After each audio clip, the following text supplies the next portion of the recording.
then make your mind go blank again. You should be good at that. Hey, what's up guys?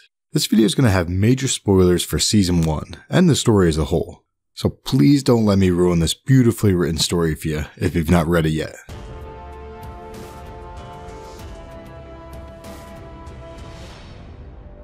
Before we get into episode 3, let me start with one clip from episode 2 since I never got to finish the Things You Missed video for that one. Here is a clear nod to the bung. They alluded to the bung in Azriel's postcard of episode 1 and then again right here in episode 2. And they alluded to the bung even more in episode 3, but we're going to get to that at the end of this video. Here are 10 things you may have missed from episode 3. Number 1. Original thinking versus original sin. You don't believe original thinking should be protected? Master Karn mentions original thinking, another way of describing what Lord Asriel had referred to as true academic freedom. We haven't found this out yet in the show, but we know from the books that the Magisterium believes dust to be original sin. So this show-only naming convention, original thinking, it's going to work very well with the story. I like it. Good call. Number 2. The symbolic snake. Lord Boreal's demon is a snake. And did you catch Lord Boreal circling Fra Pavel here? Circling him like a snake, like a constrictor. Number 3. Doors to other worlds. We've seen Lord Boreal walk through a door to another world a couple times now. But this shot here of the interrogation, it alludes to the fact that there may be more windows to other worlds. Number 4. Under construction. I can't actually tie this to anything in the books, but if you look closely, 2 of the 3 buildings here are still under construction, so take that for what it's worth.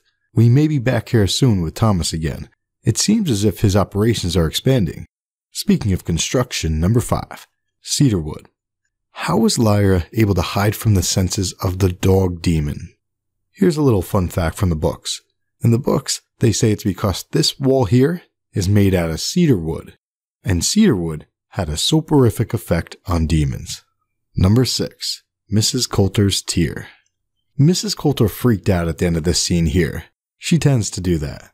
But notice at the beginning how there's a tear in her eye before she freaks out. So yeah, she's crazy, but she does love Lyra. I love their dynamic. Number 7. The bear pelt.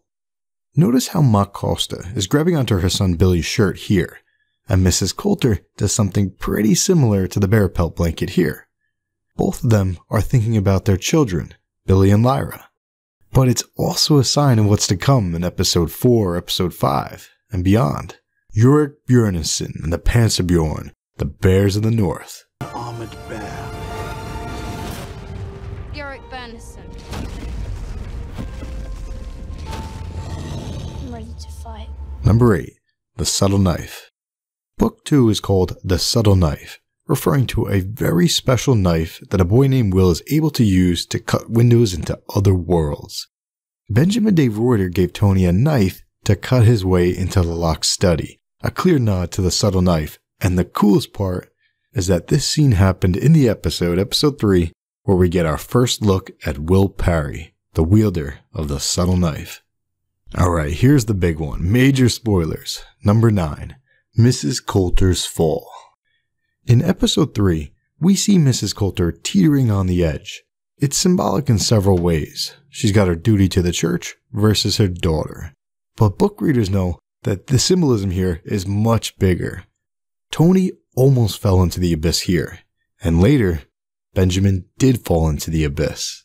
Now let's go back to episode 2, since I didn't get a chance to finish this video for that episode. Check out this quote here. I've never been sure about them. Heights. I could never get away from the occasional urge to jump. All of this definitely teases at Mrs. Coulter's big jump in the books, where she bravely and selflessly jumps and grabs onto Metatron above the abyss. I betray my family for no one. And last but not least, number 10, the Lord Commander. Since that last one was bittersweet, obviously it was an awesome climax to her arc in the books, but it was sad. Let's end with something a little less serious. So, Lyra is experiencing guilt similar to a certain girl whom we love from season 1 of Game of Thrones. It was my fault. Oh, sweet girl, no. It's not your fault, Lyra. And it gets better.